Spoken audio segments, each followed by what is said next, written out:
ॐ शान्ताकारं भुजगशयनं पद्मनाभं सुरेशं विश्वाधारं गगनसदृशं मेघवर्णं शुभांगं लक्ष्मीकान्तं कमलनयनं योगविद्यानिगम्यं वन्दे विष्णुभवैहरणं सर्वलोकैकनाथं।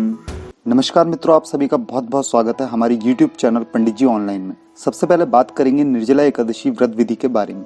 यदि आपको व्रत कथा सुननी है तो वह भी आप हमारे चैनल में सुन सकते हैं। सुबह स्वयं स्नान करने के बाद घर के मंदिर में देवताओं को स्नान कराएं और साफ वस्त्र पहनाएं। तत्पश्चात दीप प्रज्वलित करें। इसके बाद भगवान विष्णु का ध्यान करें और पूजा करें।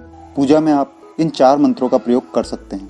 ॐ शान्ताकारं भुजगशयनं पद्मनाभं सुरेशं विश्वाधारं गगनसदृशं मेघवर्णं शुभांगं लक्ष्मीकान्तं कमलनयनं योगविद्यानिगम्यं वन्दे विष्णुभवैहरणं सर्वलोकैकनाथम्।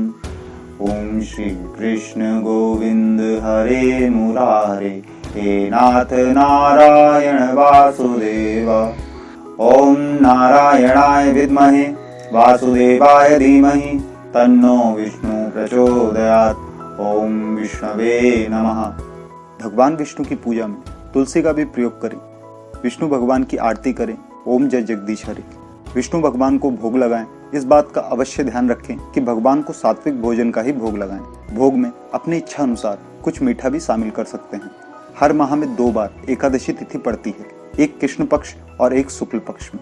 ज्येष्ठ महीने के शुक्ल पक्ष में पड़ने वाली एकादशी को निर्जला एकादशी कहा जाता है। धार्मिक शास्त्रों के अनुसार इस एकादशी को साल में पड़ने वाली 24 एकादशियों में सबसे श्रेष्ठ माना जाता है। निर्जला एकादशी का व्रत करने से साल में पड़ने वाली 24 एकादशियों के व्रत करने के समान फल प्राप्त होते हैं। निर्जला एकादशी का व्रत करने से भगवान विष्णु का आशीर्वाद मिलता है, लंबी आयु का वरदान प्राप्त होता है, सभी पापों से मुक्ति मिलती है और मृत्यु के पश्चात वैकुंठ धाम में स्थान मिलता है। मित्रों, भीमसेन व्यास जी से कहने लगे कि हे पितामह, भ्राता युधिष्ठिर, माता कुंती, द्रौपदी, अर्जुन, नकुल और सहदेव आदि सब एकादशियों का व्रत करने को कहते हैं, परंतु महाराज मैं उनसे कहता हूँ कि भाई मैं भगवान की शक्ति पूजा आदि तो कर सकता हूँ, दान भी दे सकता हूँ, परंतु भोजन के बिना नहीं रह सकता। इस पर व्यास जी कहने लगे कि हे भीमसेन, यदि तुम नरक को बुरा और स्वर्ग को अच्छा समझते हो तो प्रति मास की दोनों एकादशियों को अन्न मत खाया करो।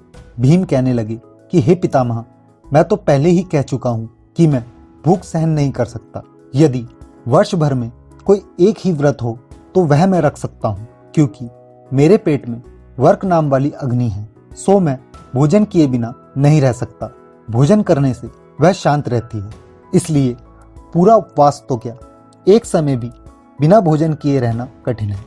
अतः आप मुझे कोई ऐसा व्रत बताइए जो वर्ष में केवल एक ही बार करना पड़े और मुझे स्वर्ग की प्राप्ति हो जाए। श्री व्यास जी कहने लगे, हे पुत्र, बड़े बड़े ऋषियों ने बहुत शास्त्र आदि बनाए हैं जिससे बिना धन के थोड़े परिश्रम से ही स्वर्ग की प्राप्ति हो सकती है। इसी प्रकार शास्त्रों में दोनों पक्षों की एकादशियों का व्रत मुक्ति के लिए रखा जाता है। व्यास जी के वचन सुनकर भीमसेन नरक में जाने के नाम से भयभीत हो गए और काँप कर कहने लगे कि अब क्या करूं? मास में 2 व्रत तो मैं नहीं कर सकता, हाँ वर्ष में 1 व्रत करने का प्रयत्न अवश्य कर सकता हूं। अतः वर्ष में 1 दिन व्रत करने से यदि मेरी मुक्ति हो जाए तो ऐसा कोई व्रत बताइए। यह सुनकर व्यास जी कहने लगे कि वृषभ और मिथुन की संक्रांति के बीच ज्येष्ठ मास के शुक्ल पक्ष की जो एकादशी आती है उसका नाम निर्जला है। तुम उस एकादशी का व्रत करो। इस एकादशी के व्रत में स्नान और आचमन के सिवा जल वर्जित है। आचमन में 6 मासे से अधिक जल नहीं होना चाहिए। इस दिन भोजन नहीं करना चाहिए, क्योंकि भोजन करने से व्रत नष्ट हो जाता है। यदि एकादशी को सूर्योदय से लेकर द्वादशी के सूर्योदय तक जल ग्रहण ना करें तो उसे सारी एकादशियों के व्रत का फल प्राप्त होता है। द्वादशी को सूर्योदय से पहले उठकर स्नान आदि करके ब्राह्मणों को दान आदि देना चाहिए। इसके पश्चात भूखे और सत्पात्र ब्राह्मण को भोजन करा के फिर स्वयं भोजन कर लेना चाहिए। इसका फल पूरे 1 वर्ष की संपूर्ण एकादशियों के बराबर होता है। व्यास जी कहने लगे कि हे भीमसेन, यह मुझको स्वयं भगवान ने बताया है। इस एकादशी का पुण्य समस्त तीर्थों और दानों से अधिक है। केवल एक दिन मनुष्य निर्जल रहने से पापों से मुक्त हो जाता है। जो मनुष्य निर्जला एकादशी का व्रत करते हैं उनकी मृत्यु के समय यमदूत आकर नहीं घेरते। भगवान स्वयं पुष्पक विमान में बैठाकर उसे स्वर्ग ले जाते हैं। अतः संसार में सबसे श्रेष्ठ निर्जला एकादशी का व्रत है, इसलिए यत्न के साथ इस व्रत को करना चाहिए।